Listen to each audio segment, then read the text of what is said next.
Hello everyone, good afternoon. Welcome back to my channel Debashree's life. তো college থেকে আমি চলে এসেছি, এসে আমি ফ্রেশ হয়ে নিয়েছি আর একটু রেস্টও নিয়ে নিয়েছি। তো চলো, এখন দুপুর প্রায় 3টা মতন বাজে।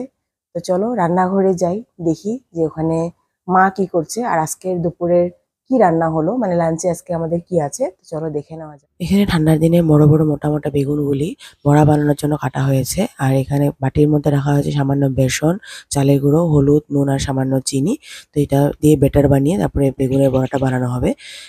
ছোট ছোট মাছগুলি এখানে কেটে রাখা হয়েছে, হলুদ, নুন, জিরে গুঁড়ো আর লঙ্কার গুঁড়ো আর সামান্য তেল দিয়ে ম্যারিনেট করা হবে। কড়াইতে তেল দিয়ে দেওয়া হয়েছে, বেগুনের বড়াগুলি ভাজা হবে। বেগুনটাকে এখানে সামান্য হলুদ আর নুন আর সামান্য চিনি দিয়ে মেখে নেওয়া হয়েছে। তো একটু নরম হয়ে যাবে এটা। আর ওখানে বেটারটাও বানিয়ে নেওয়া হয়েছে। তো এখন বেগুনগুলি একটা একটা করে বেটারে ডিপ করা হবে আর বেগুনের বড়াগুলি ভেজে নেওয়া হবে। তখন বেগুনের বড়াগুলি ভাজা হচ্ছে, কি সুন্দর ফোলা ফোলা বেগুনের বড়াগুলি হচ্ছে। ঠান্ডার দিনে ডাল ভাতের সঙ্গে কিন্তু বেগুনের বড়া বেশ জমে যায়।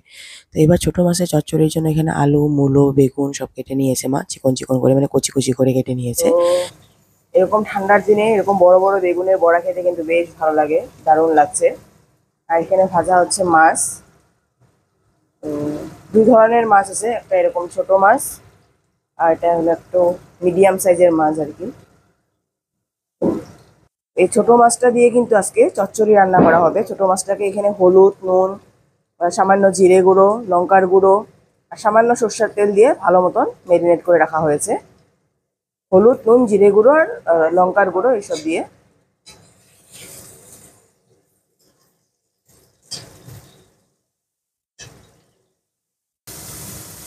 তো ছোট মাছটা, মানে এটা মোয়া মাছটা এখন ভাজা হচ্ছে, একদম হালকা করে ভাজা হবে, একদম লাইট করে। কড়া বেশি করলে পরে টেস্টটা চলে যাবে। তো এটা চচ্চড়ির জন্য ভাজা হচ্ছে একদম হালকা করে।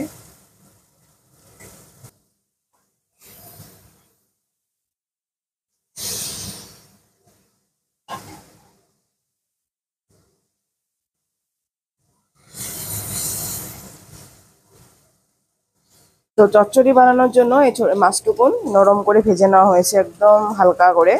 আর এই মাছটা, এটা ভালো মতন ভেজে রাখা হচ্ছে, কারণ ভালো মতন না ভাজলে তো মানে থাকবে না, নষ্ট হয়ে যাবে। সেই জন্য কড়া করে ভেজে রাখা হবে। তো চচ্চড়ি সম্বার দেওয়ার জন্য কড়াইতে দিয়ে দেওয়া হয়েছে তেল আর দিয়ে দেওয়া হচ্ছে জিরে সম্বারে, মানে ফোড়নে। আর এখানে একদম মিহি করে কেটে রাখা আলু আর মূলো দিয়ে দেওয়া হচ্ছে।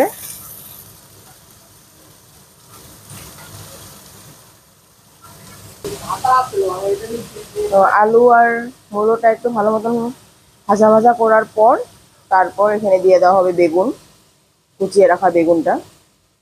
দিয়ে দেওয়া হচ্ছে পরিমাণ মতো নুন, দিয়ে দেওয়া হচ্ছে হলুদ গুঁড়ো, জিরে গুঁড়ো,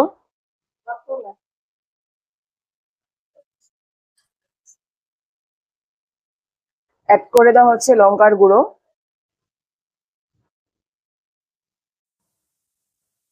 কুচনো বেগুনগুলো দিয়ে দেওয়া হলো।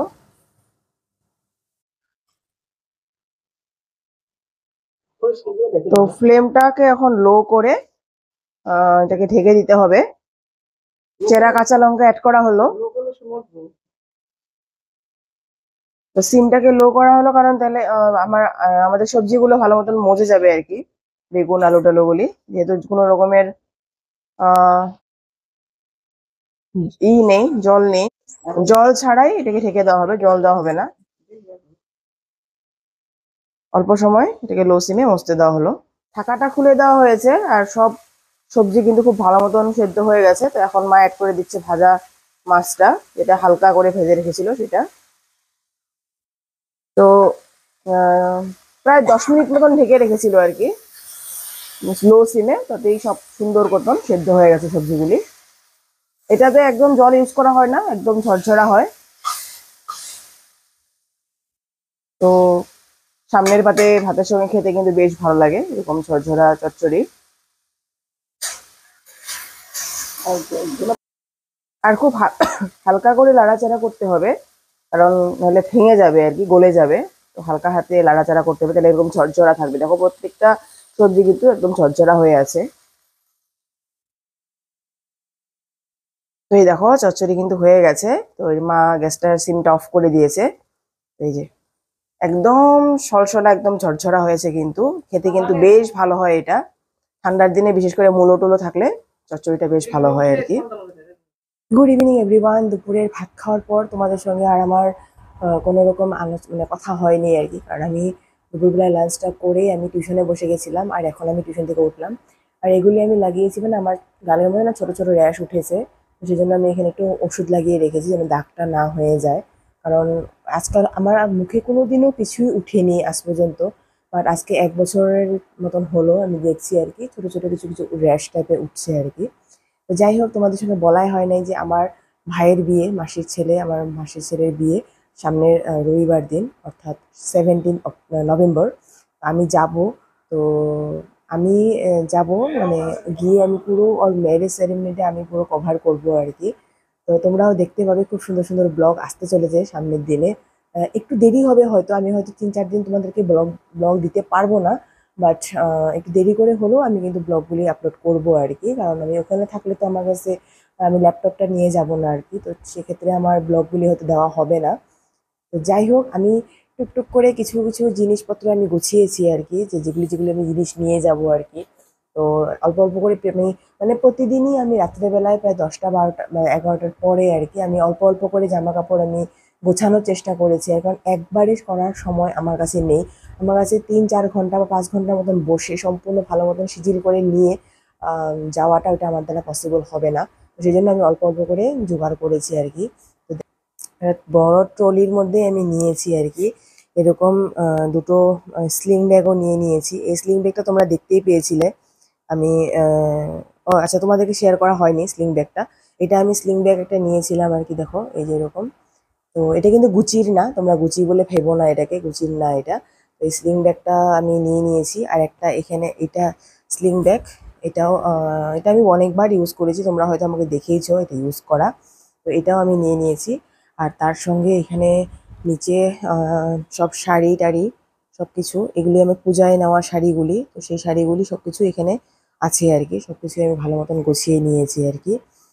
তো এখন এখন বাকি আছে আমার মানে কিগুলি মেকআপ টেকআপগুলি আর কি। মেকআপ তো আমার সেরকম কিছু নেই ধরো, মানে কাজল টাজল লিপস্টিক টিপস্টিক এইসব জিনিস আর কি।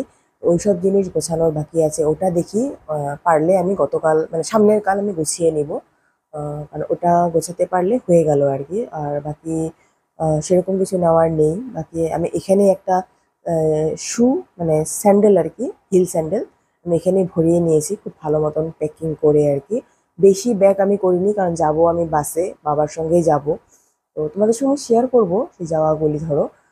তো বেশি ব্যাগ করিনি, আমি একটা ট্রলি রেখেছি আর একটা আমার এরকম শোল্ডার ব্যাগ আমি নিয়েছি আর কি। তো এরকমভাবে আমি যাচ্ছি আর কি। আর যেহেতু আমি যাচ্ছি প্রায় 3-4 দিনের জন্য, তো ওই জন্য এত বড় ট্রলিটা। আর বিয়ের জন্য তো বুঝতেই পারছো সব রকমের মানে কি নিয়ে যেতে হবে, মানে ভালো ভালো জিনিস শাড়ি টাড়ি নিয়ে যেতে হবে। জুয়েলারিও আমি ম্যাচিং করে করেই নিয়েছি এখানে, তোমাদেরকে আমি দেখাচ্ছি, দাঁড়াও। এইভাবে আমি জুয়েলারিগুলি একটা পাউচের মধ্যে সব একসঙ্গে করে ভরে নিয়েছি আর কি। কারণ এরকম পাউচের মধ্যে নেওয়াটাই আমি বেস্ট মনে করলাম, কারণ নাহলে কোনোটা ভেঙে টেঙে যেতে পারে আর কি। তো সেই জন্য এরকম সব কিছুই আছে এখানে, প্রত্যেকটা শাড়ির সঙ্গে ম্যাচিং করে আমি সব কিছু নিয়ে নিয়েছি আর কি। আর কিছু এক্সট্রাও আছে, যদি কারো প্রয়োজন পড়ে অন্য কারো, তো আমি আমার থেকে নিতে পারবে আর কি। এইভাবে আমি সব কিছু গুছিয়ে নিয়েছি। আর এখানে যেরকম শাড়ি টাড়িগুলি আছে, আমি ড্রেসও নিয়েছি, দুটো ড্রেস আমি নিয়েছি, ড্রেসেরও দরকার হতে পারে আর কি। আর এই যেরকম শাড়ি আমি নিয়ে নিয়েছি সব।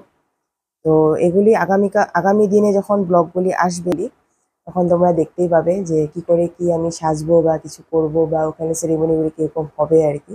তো আমার এইসব দেখার জন্য, মানে এই সুন্দর সুন্দর ব্লগগুলি দেখার জন্য তোমরা আমার চ্যানেলে কিন্তু চোখ রাখতে হবে। নোটিফিকেশন পাওয়ার জন্য বেল আইকনটাকে অবশ্যই ক্লিক করে রাখতে হবে, তাহলে সে আমি ভিডিও আপলোড করার সঙ্গে সঙ্গেই তোমরা নোটিফিকেশনগুলি পেয়ে যাবে। তো চলো, আজকে এখন প্রায় রাত্র 10টা মতন বেজে গেছে। আর ভিডিওটাকে আমি আর কন্টিনিউ করতে পারবো না হয়তো, কারণ এখন আর আমার শরীর কুলাচ্ছে না, দিচ্ছে না, তোমরা হয়তো আমার চোখ মুখ দেখে বুঝতেই পারছো। তো চলো, আশা করছি আমার ব্লগ বা ভিডিওটি তোমাদের ভালো লেগেছে। যদি ভালো লেগে থাকে প্লিজ লাইক করো, শেয়ার করো, সাবস্ক্রাইব করো আমার চ্যানেলটাকে। আবার নতুন একটা ব্লগ বা ভিডিও নিয়ে তোমাদের মধ্যে হাজির হবো। ততক্ষণ সবাই সুস্থ থাকো, ভালো থাকো। Tata, good night.